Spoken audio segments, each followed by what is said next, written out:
கருப்பும் சிவப்பும் ஒரு கட்சியின் நிறம் அல்ல, வெறும் கொடியின் நிறம் அல்ல, அது காலத்தின் நிறம்.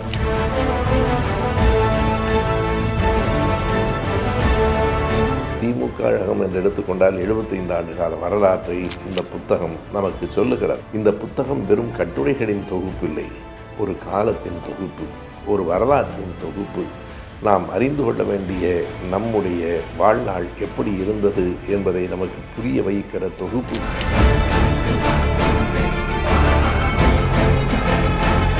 நானும் ஒரு கட்டுரை எழுதியிருக்கிறேன். அந்த கட்டுரை என்ன என்றால், திமுக கழகம் சந்தித்த முதல் தேர்தல் என்கிற தலைப்பிலே எழுதியிருக்கிறேன். திமுக கழகம் தேர்தலை நோக்கி தொடங்கப்பட்ட கட்சி அல்ல. ஆட்சி அதிகாரத்தை கைப்பற்றாமல் நாம் நினைக்கிற செய்திகளை எல்லாம் செய்துவிட முடியாது, நம் கொள்கைகளை எல்லாம் நடைமுறைப்படுத்திவிட முடியாது.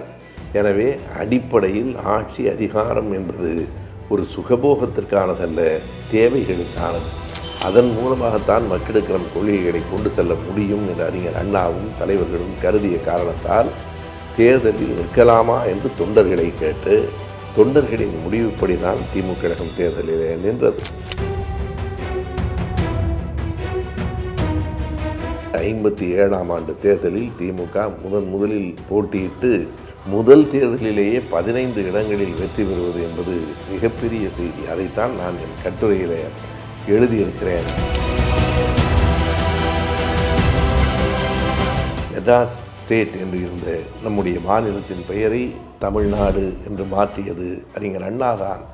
அதே போல நமக்கு இருமொழி கொள்கை போதும், நம்முடைய தாய்மொழி தமிழ் வேண்டும், பிறரோடு தொடர்பு உள்ள ஆங்கிலம் வேண்டும், அதையும் சட்டமாக ஆக்கியவர் அறிஞர் அண்ணா அவர்கள்தான். தலைவர் கலைஞர் அவர்கள் ஆட்சிக்கு வந்ததற்கு பிறகு ஏராளமான எதிர்பாராத நன்மைகளை எல்லாம் இந்த நாட்டுக்கு செய்தார். இதனை வெறும் கட்சியாக மட்டுமல்ல, ஒரு கொள்கை பேரியக்கமாக கொண்டு செல்ல வேண்டும் என்று கருதுகிற நம்முடைய திமுக கழகத்தின் இளைஞரணியினுடைய செயலாளர், மாண்புமிகு துணை முதலமைச்சர் இப்படிப்பட்ட நிகழ்வுகளை தொடர்ந்து நடத்தி கொண்டிருக்கிறார். காலத்தின் நிறம் கருப்பும் சிவப்பும் என்பதை நாம் கூற வேண்டியதில்லை, வரும் காலம் சொல்லும்.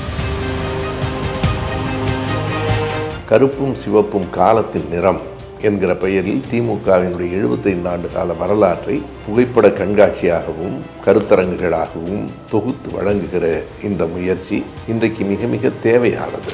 80க்கும் மேற்பட்ட கட்டுரையாளர்கள், தேசிய கட்சிகளின் தலைவர்கள், கூட்டணி கட்சி நிர்வாகிகள், மாண்புமிகு முதலமைச்சர், கழக தலைவர் உள்ளிட்ட தலைமை கழக நிர்வாகிகள் ஆகியோரின் பங்களிப்போடு முத்தமிழறிஞர் பதிப்பகம் சார்பாக 1120 பக்கங்களில் திமுக எனும் பேரியக்கத்தின் பன்முக பரிமாணங்களை விளக்கும் அறிவார்ந்த ஆவணம் காலத்தின் நிறம் கருப்பு சிவப்பு, திமுக 75.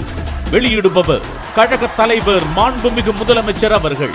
நாள் 8/11/2025. இடம் வள்ளுவர் கோட்டம்.